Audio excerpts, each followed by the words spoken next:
Desde mediados del siglo XIX, Chile y Argentina mantenían una disputa diplomática en torno al Canal del Beagle. En 1881 se firmó un tratado donde se establecieron los límites territoriales de la región.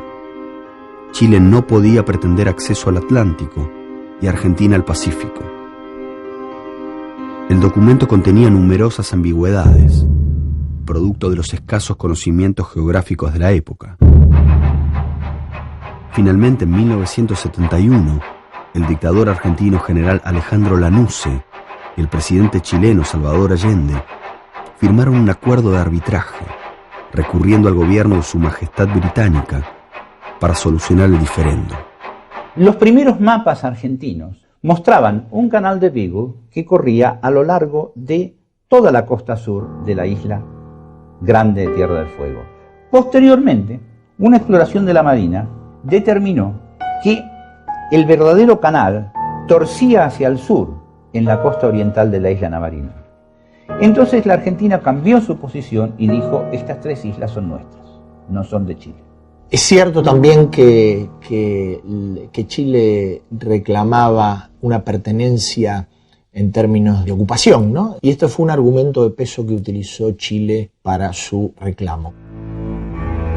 El 18 de abril de 1977, la reina británica Isabel II entregó a los diplomáticos de Argentina y Chile la ratificación del fallo de la Corte Arbitral en torno al Canal del Beagle. El laudo era favorable a Chile y reafirmaba la decisión del Tribunal Internacional de otorgarle al país trasandino la posesión de las islas Picton, Lennox y Nueva, y los derechos soberanos sobre la mitad meridional del Canal del Beagle e islas e islotes al sur hasta el Cabo de Hornos. El fallo otorgaba 6 meses de plazo para cumplir lo estipulado. La resolución materializaba las aspiraciones de Macera. Por un lado, utilizando la intransigencia de los generales de cuerpo, el almirante podría quebrar la unidad de poder de Videla. Por otro lado, el conflicto le permitiría reivindicar el diseño geopolítico nacionalista que durante la Revolución Libertadora de 1955, el almirante Isaac Rojas había impulsado para fortalecer el poder de la Armada. Macera, en su pretensión de diferenciarse de Videla, es el que empieza a tomar la voz cantante en cuanto a no aceptar la humillación de la mediación y haber perdido las islas y todo esto, y que había llegar a la última instancia que era la vía armada, ¿no? A lo cual se van a sumar Menéndez y los demás como los principales promotores del conflicto. La dictadura militar había comprado en 1954 tanques de guerra para alta montaña a Austria. Lo que nosotros teníamos información que esa confrontación y más el tipo de tanques era con Chile. Esto nosotros lo sabíamos, incluso sabíamos que también se habían firmado los contratos en el Hotel Lancaster en París y que hubo unas grandes coimas para los militares de $5 millones. Mientras en los cimientos del régimen continuaban las luchas internas y el exterminio del pueblo argentino, en la superficie institucional, su representante máximo, Jorge Rafael Videla, trabajaba para construir una imagen de líder moderado frente a la sociedad y negociaba la salida económica y política del régimen con los Estados Unidos. Sin embargo, las conversaciones con Chile se desarrollaban en un clima de creciente escalada bélica. El gobierno argentino desea hacer conocer a la opinión pública nacional e internacional, a través de los medios de comunicación, la decisión que ha tomado acerca del laudo arbitral sobre la cuestión del Canal Beagle. El 25 de enero de 1978, acorralado por la presión interna, el gobierno argentino rechazó oficialmente el laudo arbitral y abogó por una solución bilateral entre las cancillerías.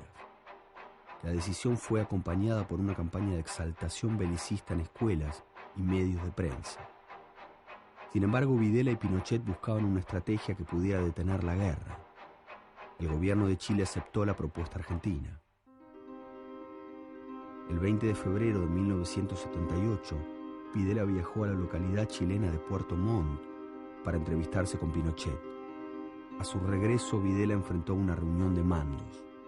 Chile estaba convencida de que no quería negociar, quería el fallo de La Haya. El argentino lo había desconocido, pero querían ese fallo y no tenían muchas ganas de someter eso a un nuevo arbitraje.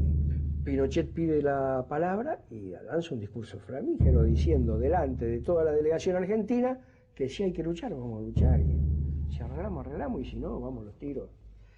Videla, que no era un hombre de muchas luces, no consigue reaccionar, no se da cuenta de lo que está pasando, digamos, a fondo, y se traga esa píldora terrible que le es fuertemente discriminada por Masera, hasta públicamente en algunos discursos, ¿no? Diciendo que, bueno, que había ido al pie ante el enemigo potencial.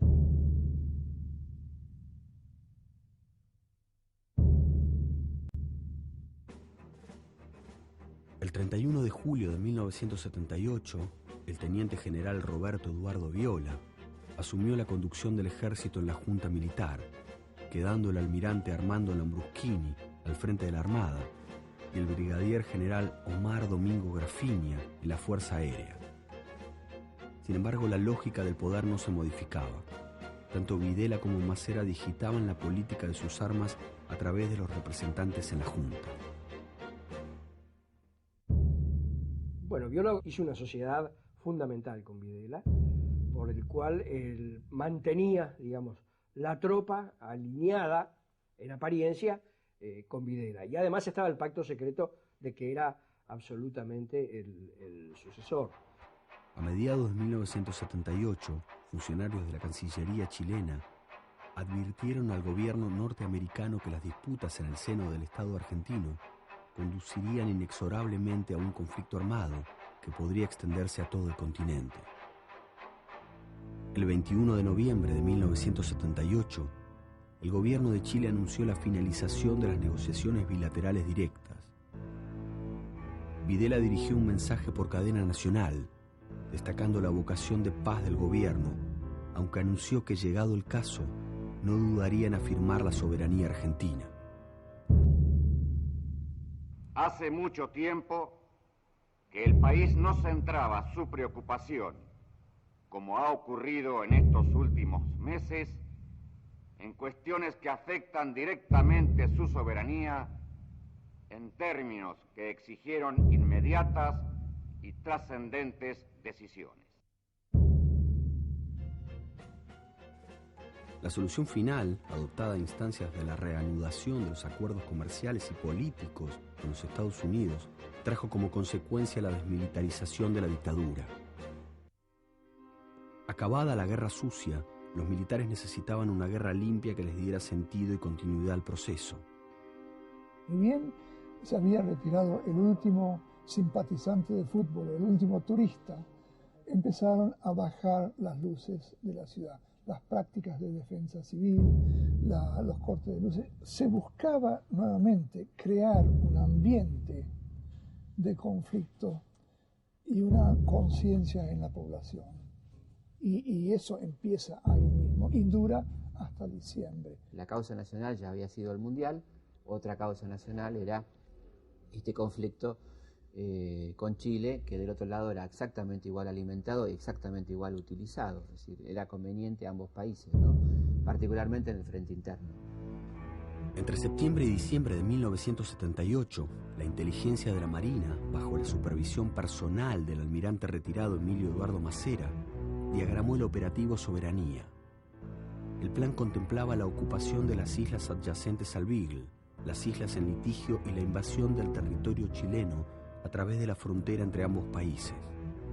El ejército invadiría Chile a la altura de Neuquén, en el paso cordillerano Puyehue, buscando como principal objetivo militar la partición estratégica de su enemigo. Ciudades como Santiago o Valparaíso serían ocupadas por la Fuerza Aérea. Bueno, Masera participaba junto con los duros de la idea de que este régimen se mantenía si seguía la militarización. Yo creo que estos dos factores lo unen a los más salvajes del ejército que querían la guerra. Y bueno, empieza toda esa marea de rumores crecientes, incidentes de frontera, que bueno, Videla no los podía soportar porque tenía la guerra anticomunista como número 1, pero estaba decididamente en contra. Porque además participaba de las críticas de Martínez de Oz al gasto militar, que estaba ya creciendo de una manera exponencial y que podría llegar a desmadrar el plan económico. Videla y Pinochet avanzaban hacia el conflicto armado manejando las fuerzas internas en litigio, cautelosos de no exponer demasiado sus espacios dentro del ejército. Hacía meses que los dictadores mantenían una correspondencia secreta para encontrar una solución diplomática definitiva. Videla propuso recurrir a los históricos aliados de su régimen, los Estados Unidos y la Iglesia, más precisamente el Vaticano. El pedido fue un acuerdo entre los dos países, ¿no? Simplemente la recurrencia de dos estados a una instancia superior y la presunción de que esa intervención no podía ser objetada por nadie, ¿no? I sensed that the Argentine and the Chilean military were almost colluding with each other to gain the attention of the U.S. government and to try to shake our commitment to human rights, challenging us to answer the question, which do you care more about, human rights or peace? So I came up with an idea, and I suggested to Dr. Brzezinski, who was National Security Advisor to Carter, that maybe this was the season to give this challenge to the Pope. I do know that once we made this decision and put the Pope in front, it became impossible for all three militaries to say no. Videla tenía, más allá de sí mismo y de los pactos que tenía con sus colegas, un solo jefe político, que era el Papa. Y él entonces, Videla, se transforma en el verdadero representante del Vaticano en la Junta Militar. Mientras Videla solicitaba ayuda al cardenal Primatesta, al embajador de los Estados Unidos, Raúl Castro, y al nuncio apostólico en Argentina, Monseñor Pío Lagui, para que intercedieran ante el Vaticano, los altos mandos argentinos daban la instrucción de movilizar las tropas. Los primeros días de diciembre, la flota argentina, comandada por el portaaviones ligero 25 de Mayo, zarpó de Puerto Belgrano tomando posición al este del Cabo de Hornos. La mayor parte de la jerarquía militar en el ejército, los comandantes de cuerpo, estaban a favor del conflicto con Chile. Menéndez desde Córdoba, Galtieri mismo, Suárez Mason, están todos disparados hacia esa guerra. Un vicario castrense dice en Puerto Belgrano que él sabe que en caso de que Argentina lo necesite, sus soldados están dispuestos a morir. Hay una especie de brutalidad belicista que la expresa Menéndez, que mañana quiero estar lavándome las bolas en el Pacífico, dice. Entonces toda esa cosa, toda esa imaginería militar un poco esperpéntica, tan altisonante, está como a punto de corporizarse. El gobierno de Chile estableció el racionamiento de los servicios básicos y los refugios antiaéreos en las principales ciudades del país. El general Pinochet ordenó resistir el ataque inicial, conquistar la mayor extensión de territorio argentino en la contraofensiva, ejecutar las acciones de sabotaje y sembrar el pánico entre la población civil. En el frente, los soldados de ambos países construían trincheras entre la nieve, donde dormían y comían esperando la guerra. De los dos lados había movilización de tropas, sí, de los dos lados. El que adopta una actitud estratégica ofensiva lleva el peso de las acciones. Chile tenía mejores condiciones porque adoptaba una posición estratégica defensiva. Bueno, yo hice la conscripción en el año 1978, se dejó la clase anterior adentro y a la clase recién incorporada se la envió esencialmente a lugares de frontera donde había oscurecimientos en las ciudades, los hospitales camuflados, bueno, todo un preparativo bélico y una sensación de que la guerra era inminente, ¿no? Yo llegué a ver un apagón en Avenida del Libertador a través de las ventanas del campo de concentración y realmente presentíamos un clima de guerra, ¿no? La posibilidad de una guerra y no sabíamos muy bien qué efecto iba a tener eso sobre la estructura represiva. Lo primero que supimos, que nos contó unos compañeros chilenos, es que habían mandado trenes con cajones, que entonces iban a aprovechar para mandar muchos desaparecidos, eso es lo que decían, y te daban media medalla. Me acuerdo un médico naval que me dijo, pero estos están locos, es decir, me mandan al sur, pero con varios miles de estas bolsas. Es decir, ¿qué es lo que piensan hacer? Entonces, recuerdo haber preguntado, pero ¿de dónde viene la orden? Dice, la orden está en todas partes, viene de arriba, viene de los costados, ellos quieren ir a una guerra. El 11 de diciembre de 1978, el canciller chileno, Hernán Cubillos, arribó al aeropuerto de Ezeiza. Su objetivo era negociar con su par argentino, Carlos Washington Pastor, la posibilidad de una mediación. Pastor y Cubillos coincidieron en solicitar al Papa Juan Pablo II como mediador y continuar con las negociaciones bilaterales bajo su autoridad. Pero una vez más la negociación fracasó. Era la ruptura. No puedo adelantarles absolutamente nada. Apenas tengan realmente una novedad, yo los voy a convocar sin esperar que ustedes me busquen. Una sola apreciación, es optimista. No puedo decirle absolutamente nada. Su vivencia personal, sí. Las ciudades más importantes de Argentina sufrían una intensa actividad financiera que amenazaba con transformarse en corrida bancaria. Se racionalizaba el combustible y circulaban rumores sobre una posible renuncia de Videla. Esas amenazas de renuncia le sirven para forzar una situación de mantenerse en el poder y no de declarar la guerra inmediatamente, pero él sabe que no tiene mucho espacio, los otros se están moviendo y lo van a pasar por encima, ¿no? El 14 de diciembre de 1978, Jorge Rafael Videla se reunió con la Junta Militar.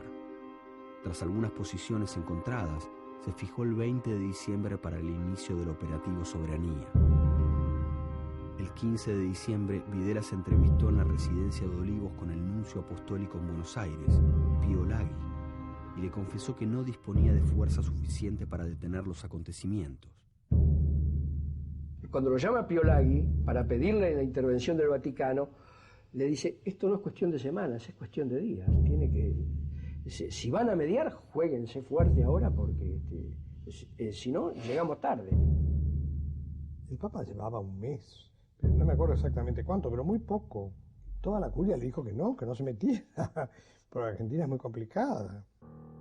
Entretanto, 5.000 kilómetros hacia el sur, la flota de mar se acercaba a la zona de operaciones y los infantes se preparaban para entrar en acción. Y no había interlocutor, los militares no estaban dispuestos a hablar con nadie, ni a oír hablar de nada que no fuera que les entregaran las islas. La Junta Militar demostró una total inoperancia militar y obviamente inoperancia política también. La tarde del 19 de diciembre de 1978, las fuerzas chilenas advirtieron que un buque de la Armada Argentina había ingresado en el Canal del Beagle y ordenaron la destrucción de cualquier nave enemiga que se encontrara en territorio nacional. Sin embargo, las embarcaciones argentinas enfrentaban un temporal que dificultaba la navegación. La fuerza de la naturaleza había detenido el derramamiento de sangre de miles de soldados, abriendo la posibilidad de un último esfuerzo diplomático. A lo largo de la cordillera de los Andes, las unidades de ambos lados desplegadas en sus puestos de guardia improvisaban rústicos pesebres en vísperas de la Navidad. Las cancillerías transmitían mensajes desesperados a la Santa Sede en espera de un nuevo milagro. Hay nerviosismo, la reacción de los hombres es dispar. Un soldado vive momentos de incertidumbres ante la inminencia de la iniciación de las hostilidades. A través de los aparatos ideológicos del Estado, el gobierno militar argentino había logrado un respaldo social al conflicto. El jueves 21 de diciembre de 1978, el canciller chileno, Hernán Cubillos, reiteró las posiciones de su gobierno, mientras su par argentino, Carlos Washington Pastor, declaraba que no había más que decir y encomendaba el caso ante la ONU. Los informes de inteligencia militar chilena determinaban que la invasión a las islas se realizaría al día siguiente. En efecto, superados los problemas climáticos en el extremo austral del continente, Videla había ordenado el ataque militar para el día 22, a las 10 de la noche. La Fuerza Aérea y el Ejército estuvieron alistados como para iniciar un conflicto. Mi rango en el Ejército en aquel entonces era teniente coronel. Movilicé una unidad de artillería, 500 hombres, y operaba en la zona sur, en un paso conocido como Puyehue. Dentro del gobierno argentino había una actitud que yo le llamo beligerante y de una imprudencia muy grande, ¿no? Había sectores que directamente querían ir a la guerra. Todo parece encaminarse hacia una guerra. Creo que después se toma conciencia en el gobierno que a todos les conviene y Videla también se suma a la campaña militar y realmente para diciembre del 78 se vive un clima bélico en Argentina, ¿no? La mañana del 22 de diciembre de 1978, la Junta Militar Argentina se reunió con el presidente Videla en el edificio Libertador. Mientras los militares deliberaban sobre la conveniencia de ejecutar las acciones programadas para esa misma noche, arribó un mensaje del Vaticano. El Papa Juan Pablo II instaba a no innovar en espera de su representante personal, que llegaría a Buenos Aires el día 26.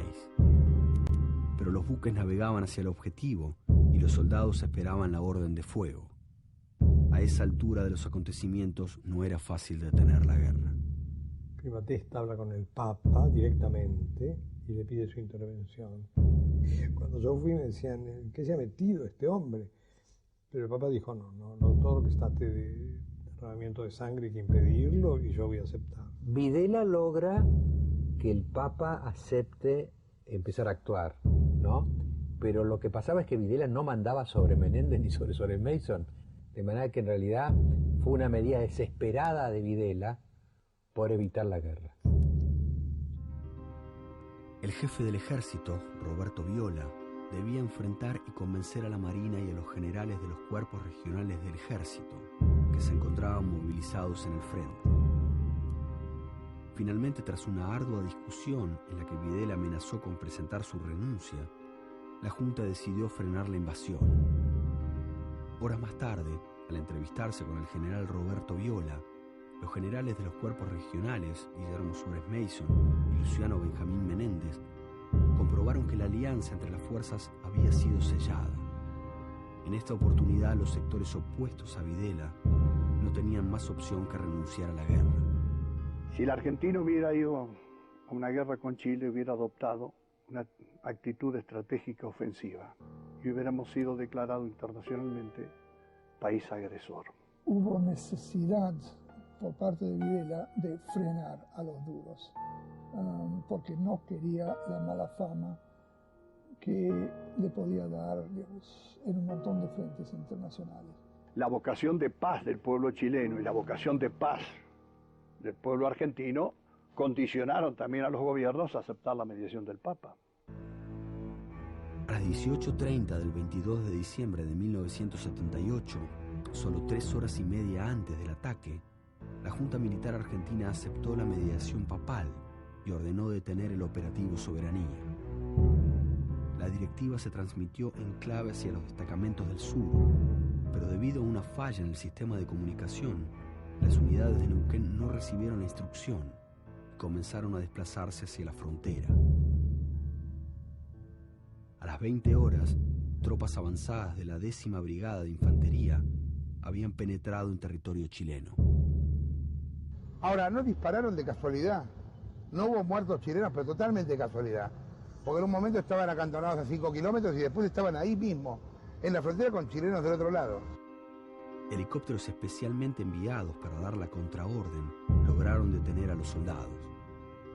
Finalmente, en víspera de Navidad, la guerra exterior se había evitado. Son conflictos armados para dividir a pueblos latinoamericanos. Y por eso me parece a mí que la mediación papal fue providencial en aquel momento, porque realmente hubiese sido sangre inocente derramada por causas que no la justificaban. La duda que me quedó después con los años era si realmente en el espíritu de lo que eran los jefes militares argentinos de ese momento estaba el choque final, ¿no? Porque en términos estrictamente militares, Las Fuerzas Armadas de Chile, en términos de equipamiento y de adiestramiento, eran muy superiores a las argentinas. Y esto el Comando Militar Argentino no sabía. Las dos Fuerzas Armadas habían hecho juegos de guerra sobre el tablero durante décadas, ¿no? De modo que, en fin, hubiera sido un desatino mayor todavía que los que hubo. Los militares se dan cuenta políticamente, pese a su ceguera en este aspecto político, terminan por darse cuenta de que esta no va a ser una causa nacional que los va a favorecer. Para Videla significó lo único que él puede llamar como triunfo político de su gestión fue haber parado la guerra con Chile, que además cumplía con dos objetivos: mantener el esquema económico por un lado y en la guerra santa contra el comunismo internacional. Chile y Argentina están juntos y no conviene separar el bloque represivo del Cono Sur, que en ese momento funcionaba todos con la misma letra. Así que significa el único triunfo político de Videla ante las acechanzas de sus propios padres. Y para Macera, en ese momento, una derrota coyuntural, ¿no? La Marina igual se queda al acecho de otras cosas. Digamos, no es casual, sin el fracaso del tema Chile no se entiende Malvinas, ¿no? A mí me han dicho ambas partes lo que quieren y me dejan hablar ahora y me dan la posibilidad no digo de ser mediador, no, que no lo soy, pero intermediador, es decir, mediar entre las dos partes. Esto me parece algo positivo, por eso he hablado de una lucecita en este sentido. Videla había conseguido frenar la resistencia interna dentro de las Fuerzas Armadas. A partir de ese momento, debía defender la política económica de Martínez de Hoz, sin la represión ilegal como masa que amalgamara la cohesión militar. Detrás de la descomposición del Estado y de las tendencias contradictorias en el centro del poder criminal, una época llegaba a su fin. La sociedad argentina y la comunidad internacional comenzaba a despertar de una pesadilla. Los militares argentinos habían engendrado el régimen totalitario más dramático de la historia.